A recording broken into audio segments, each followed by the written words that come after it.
اي خدمه تانية يا باشا؟ لا تشكر يا سلامة. امسك.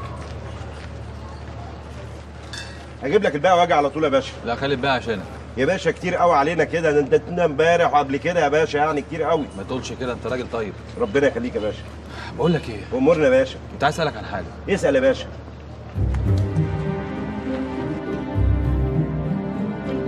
يعني ايه يا بنتي الكلام ده؟ مش لما تشوفيه الاول؟ يا بابا الحكايه مش مستاهله، حتى لو شفته مش هلاقي حاجه ممكن تخليني اغير رايي فيه. ايه الكلام اللي انت بتقوليه ده؟ ما بلاش دلع البنات الماسخ ده وكلامي كويس. بالراحة عليها يا حاج. انت مش سامعه الكلام اللي يفور الدم؟ ولا تفور دمك ولا حاجة. جيهان طول عمرها عاقلة وهي عارفة هي بتعمل ايه، مش كده برضه يا جيجي؟ يا ماما انت بنفسك سمعتي بابا وهو بيقول ان هو معاه دبلوم، وانا خريجه جامعه، تيجي ازاي دي بس؟ يا بنت يا عبيطه، ده ابوه مستورد بيجيب لعب من الصين ب150 مليون جنيه في السنه، وده ابنه الوحيد. قولي لي بقى الجامعه بتاعتك دي هتعمل له ايه؟ يا بابا انا مش عارفه ليه حضرتك مستعجل عليا في موضوع الجواز كده، انا لسه صغيره. خليكي اقعدي قولي كده لسه صغيره لحد ما تقعدي في قرابيزي. يا بنت ده عريس لقطه ما يتعوضش.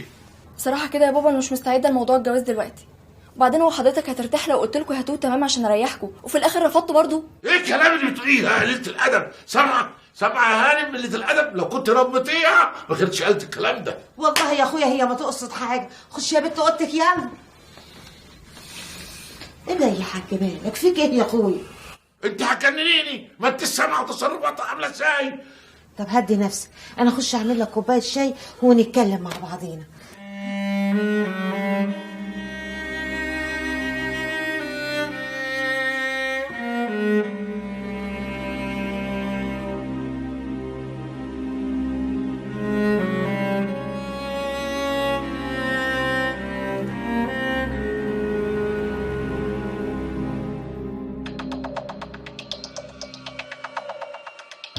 لقيتهم يا حنين، لقيتهم. مش قلتلك ما تخافيش؟ شفت ربنا كريم ازاي؟ انا طلعت صور كل الناس اللي دخلوا البيت وخرجوا منه قبل وصولك وبعده، ورحت قعدت قدام البيت عشان اعرف ايه الحكايه. ده طلع ساكن في الدور الثالث، موظف في الشهر العقاري، وكل يوم بيتخانق مع مراته. وده اخو الست اللي ساكنه في التاني، متعود يجي ياكل عندها عشان عايش لوحده. ده بقى ساكن في الارضي، راجل طيب قوي وبتاع ربنا. الباقيين بقى طلعوا المكواجي على بتاع الزبالة، ما فضلش غير دول. دخلوا البيت قبل أشرف ما يبعتلك الرسالة، وما نزلوش غير بعد ما انت جيتي بحوالي ساعة ونص، ومحدش يعرفهم في الحتة كلها. هم ولاد الكلب دول اللي غدروا بيكي وحرموني منك، وأقسم بالله ما هسيبهم. العيال دي أنا مش هعرف أوصل لهم إلا لو وصلت للعصابة الأصلية يا حنين، نسرين ومحي وحسام. ايه يا ناس، انتوا عايزين تخلصوا مني انت وبنتك ولا ايه؟ بقى حته الواد الصايع الضايع رد السجون ده، اللي بعد ما ساب بنتي راح اتجوز واحده من الشارع، وفضحته بقت على كل لسان. بنتي لسه عايزه تتجوزه؟ انا بقول يمكن يا حاج، وانت عارف يا اخويا القلب وما يريد. وجع في قلبك وفي قلبها. بقول لك يا ناهد، انا استحملتكم كتير قوي انت واختك، لحد كده كفايه. عندك حق يا اخويا، الهي ربنا يخليك لينا ويكرمك يا رب، وما ننحرمش منك العمر كله، قادر يا كريم. سيبك بقى من شغل الشحاتين بتاعك ده. بقول لك ايه، ابن اختك ده يبعد عن بنتي خالص، قسما بالله العظيم وعز الجلال الله اطرد اختك من البيت ونقطع علاقتنا بيهم نهائي. ايه الكلام ده يا حاجه؟ ما يصحش كده. بلا يصح بلا ما يصحش. هي اختك دي عايزه مني ايه؟ زمان باعت اخويا عشان واحد ما يساويش 3 تعريفه، ودلوقتي ابنها جاي يميل بخت بنتي؟ لا فوقوا بقى. ايه يا حاج؟ بلا حاج بلا مش حاج. بقول لك ايه، قولي له يبعد عن بنتي. طب ايه رايك بقى ان اختي وابنها مالهمش ذنب في حاجه، والواد بقاله كتير قوي ما شافش البيت؟ يعني هي راميه جدتها عليه؟ يا حاجه انا ما قصدتش كده خالص. خلاص الكلام خلص كده، ومحدش يندم على اللي هيحصل بعد كده. يا بنتي افهمي، مفيش حاجه تقفل البنت من صاحبها قد البخل. ما تبقيش مفتريه يا دينا، الواد مش بخيل قوي كده. وبعدين احمدي ربنا، مش احسن ما يبقى مقضيها زي الزفت اللي انا وصاحباها. لا يا حبيبتي، انا عندي يبقى مقضيها، يبقى قفاش، يبقى خنيق، كل ده جربته وقدرت اتعامل معاه، لكن البخل ده اللي ما اقدرش اتعامل معاه ابدا. يعني مش ناويه تصالحيه؟ ده الواد فحتني تليفونات.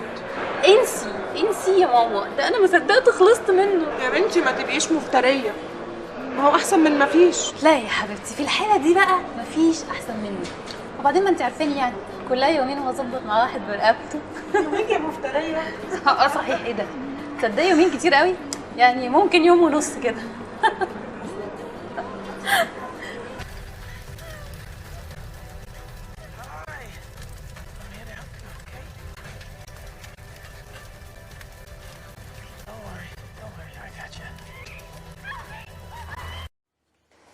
أمجد سيبك من الشغل ده واقعد اتكلم معايا شويه.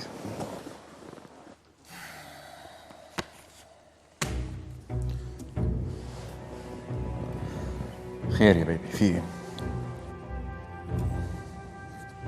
انت لسه بتحبني؟ مش سؤال غريب شويه؟ وبعدين انت جايه بتساليني السؤال ده النهارده؟ على العموم ايوه يا ستي، لسه بحبك.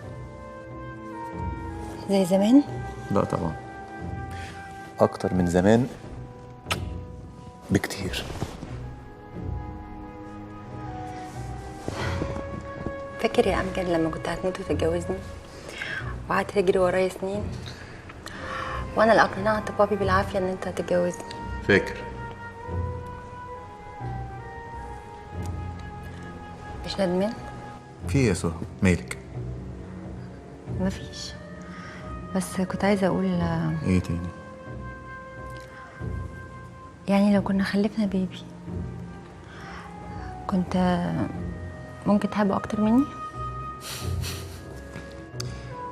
مفيش حاجه في الكون انا بحبها اكتر منك. ليه بتسالي الاسئله دي؟